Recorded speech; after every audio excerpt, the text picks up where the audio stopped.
नमस्कार गोयल सर। हाँ नमस्कार मोहतरम। सर, ये जो एसआईआर का काम शुरू हुआ है, इसमें हमारे क्षेत्र के बहुत सारे मतदाता ऐसे हैं जिनका नाम 2002 की मतदाता सूची में है, तो गणना प्रपत्र का उनका कौन सा भाग उनके द्वारा भरा जाना है? देखिए सर, गणना प्रपत्र बहुत ही आसान है, इसको भरना और आसान है।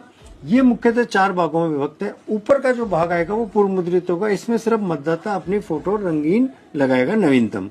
इसके बाद का जो भाग है वो उसकी पर्टिकुलर्स है, या 2025 की जो मतदाता सूची में जो विवरण है वो उसको भरने हैं। अब इसके बाद में 2 भाग है, एक बायां भाग है और एक दायां भाग है। यदि मतदाता का नाम 2002 की मतदाता सूची में था तो वो बायां भाग भरेगा, दाएं भाग को वो आडी लाइन से खींच देगा। अब बायां भाग में सर्वप्रथम अपना नाम भरेगा, अपना एपिक नंबर भरेगा, कौन सा, जो 2002 की मतदाता सूची में था। इसके बाद अपने पिता का नाम भरेगा, रिश्ता, चूंकि वो उसका पुत्र है तो वो रिश्ते के अंदर पिता लिखेगा, क्योंकि जो नीचे लिख रहा है वो उसका पिता है।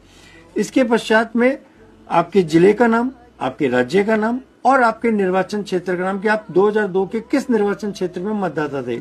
इसके बाद निर्वाचन क्षेत्र की संख्या, वहां की भाग संख्या और मतदाता सूची में उसका क्या क्रमांक था वो लिखेगा और नीचे हस्ताक्षर करके बीएलओ को दे देगा। अच्छा, अगर उसका नाम 2002 में है तो बायां भाग भरेगा, और अगर वो 40 साल से कम है और उसका नाम मतदाता सूची में नहीं है और उसके पिता का नाम है, ऐसे केस में?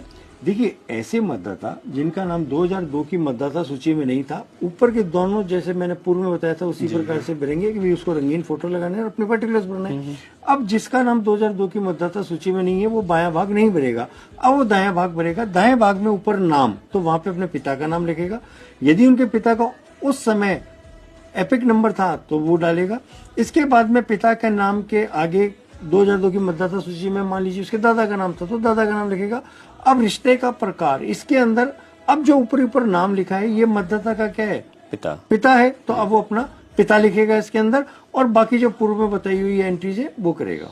अच्छा, उसके पिता का भी नाम ना होगा, अगर दादा का नाम है तो क्या वो दादा के नाम से इसको फॉर्म भरेगा? इसलिए इसको सरलीकरण किया गया कि अगर पिता का नाम नहीं है तो भी वो अपने दादाजी से लिंकेज हो सकता है, तो उस वहां पे नाम दादा का लिखेगा और बाकी एंट्री जैसे पूर्व में बताइए उस तरह से विवरण वो भरेगा। अच्छा, और ये महिलाओं के लिए कुछ अलग टाइप कुछ भरना है इसमें? नहीं सर, देखिए माथुर साहब, महिलाओं के लिए कोई अलग टाइप नहीं है। अगर महिला का नाम 2002 की वोटर लिस्ट में है तो पूर्व में बताए हुए उसको बाएं भाग की एंट्रीज पूरे करते हुए गणना प्रपत्र जमा कराना है। अच्छा, अगर उसका स्वयं का नाम ना हो, उसके पति का नाम 2002 की मतदाता सूची में है तो? नहीं, देखिए, जो गणना प्रपत्र के अंदर अपन जो फैमिली ट्री बना रहे हैं, जिससे अपन मतदाता को लिंकेज कर रहे हैं, उसके अंदर पति का नहीं आएगा, उसके पिता या दादा का नाम आ जाएगा। मतलब उसको अपने पिता के नाम से लिंक करना है? हाँ, उसको अपने पिता के नाम से लिंक करना है। और पिता नहीं हो तो माता के नाम से, और माता